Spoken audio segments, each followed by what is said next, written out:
Hi folks, hope you're doing well. I'm not sure how this one's going to go. We shall find out when we get there. One thing that was on my mind a second ago was about vengeance and about the fact that the word says, "Vengeance is mine, saith the Lord." And yet, I can't think of any scripture at all, in the Old Testament or New, where God has carried out vengeance for one of his. I don't believe it's ever happened. And the reason why I don't believe it's ever happened is because I know that's not his desire to carry out vengeance. His desire is to forgive. His desire is for us to have the same nature as him, so therefore for us to not desire vengeance. And yet,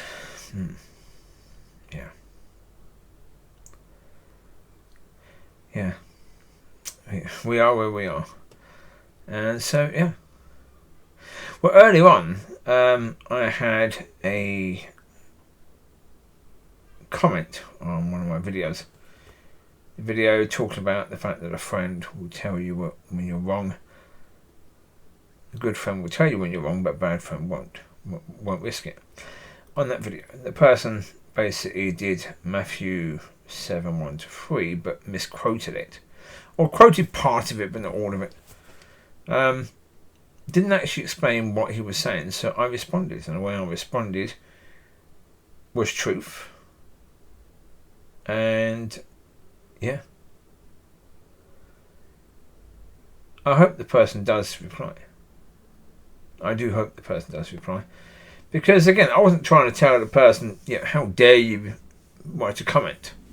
Or how dare you disagree with me? But if you're going to disagree, explain how you disagree. Badly quoting a scripture and just that, not saying what you mean by quoting the scripture. Are you in support of what I say? Are you against what I say? If so, in what way? If you support, how? If you're against, how? If you're going to make an effort, make an effort. If you're just trying to be clever, then be clever, or, I'm going to, I'm going to respond in a way which, would be seen as unkind by some. Which is not vengeance. No, as I say, all this stuff about vengeance it's very much part of cancel culture. It's very much part of banning people from church.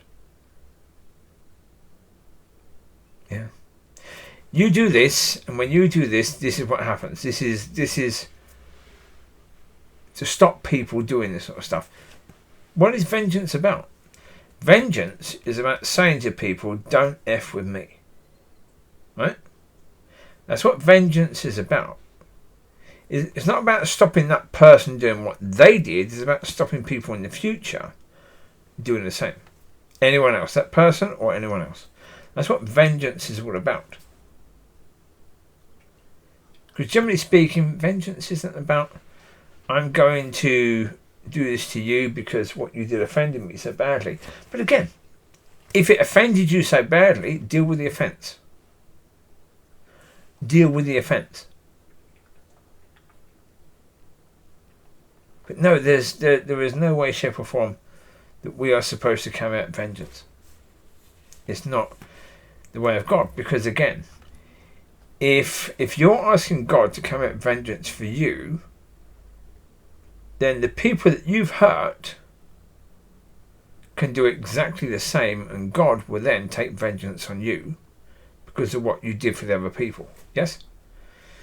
So don't ever be asking for vengeance. Don't ever be asking for vengeance, because when you do, then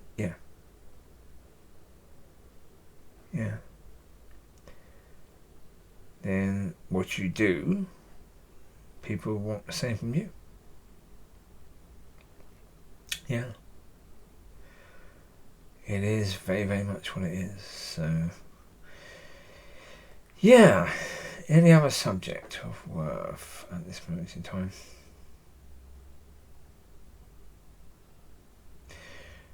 Well, yeah. I watched something last night. It was just on. It was on Channel 4 on English TV. It was about swingers and people that go to this club to meet up with similar thinking people. And it's not surprising, particularly how dysfunctional most of these people are that do this, and how their beliefs are in themselves are incredibly dysfunctional. Yeah. It's quite sad watching it, really, but when the people start telling you their stories, it's like, okay. I could see that being the case, and then you could see people hooking up in it, and then there was one couple who seemed very nervous. Well, nobody's going to pick you because you seem very nervous. And the woman then started crying, why does nobody want me? Yeah.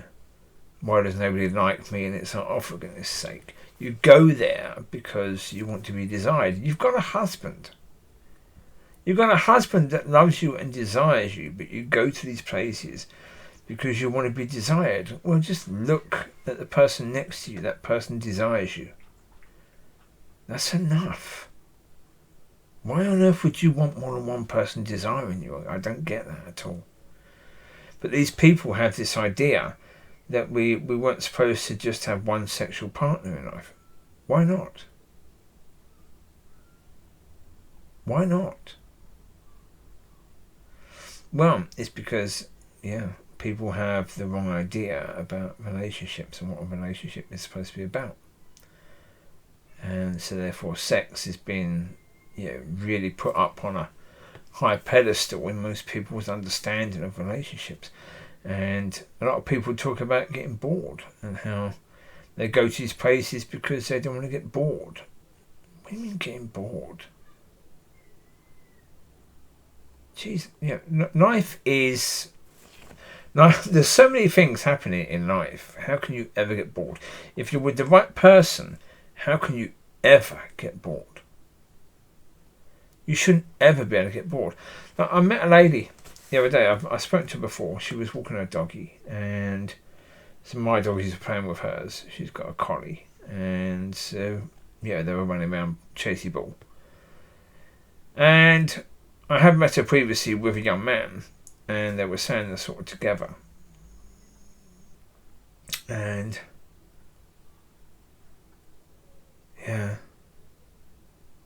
she was basically saying that spending a couple of hours with him is like spending 3 days with him. And I was thinking about it later and thinking, I think she means the other way around. Because really what we all need is that sort of relationship that when we are spending time with someone, spending 3 days with someone is like spending only 3 hours, because we look at the clock and realise, and the date, and realise, where's that time gone? We've just been talking, and we just got along so well and just been talking and not realised where all that time has just gone. That is what you want, because how can you ever get bored with someone like that? Yeah. All this idea that, you need to have as many sexual partners as you can get. Oh, God. No. Again, it's all about soul. It's all about, how do I feel? I want to feel good. I want to feel desired. I want to feel wanted. And so many of them don't want a relationship. They just want, to feel good with all this other stuff. Oh. Yeah.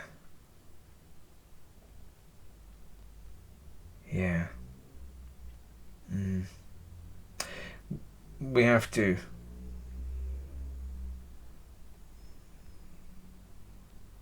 get beyond all of that. All that self, all that soul stuff. We have to get beyond all of that. Because you can't be doing things according to His will and His way if you're soul-led. It can't happen. It's an impossibility. If you're all about, does it feel good? Do I feel safe in my being? If you're doing that, you have no chance of doing things according to His will and His way, because that's not His nature at all. That is just not His nature in any way, shape or form.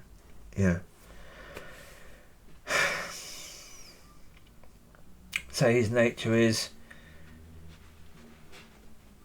He doesn't react to what's happening, because He understands that, okay, when you look at the big picture, these little things, they don't matter. And we need to be more like that. But we need people with us to help us to get the most out of life. And that means we need to choose the right sort of people to help us to do that. So there you go. I will leave you to it. You take care. God bless. I'll speak to you soon. Bye bye.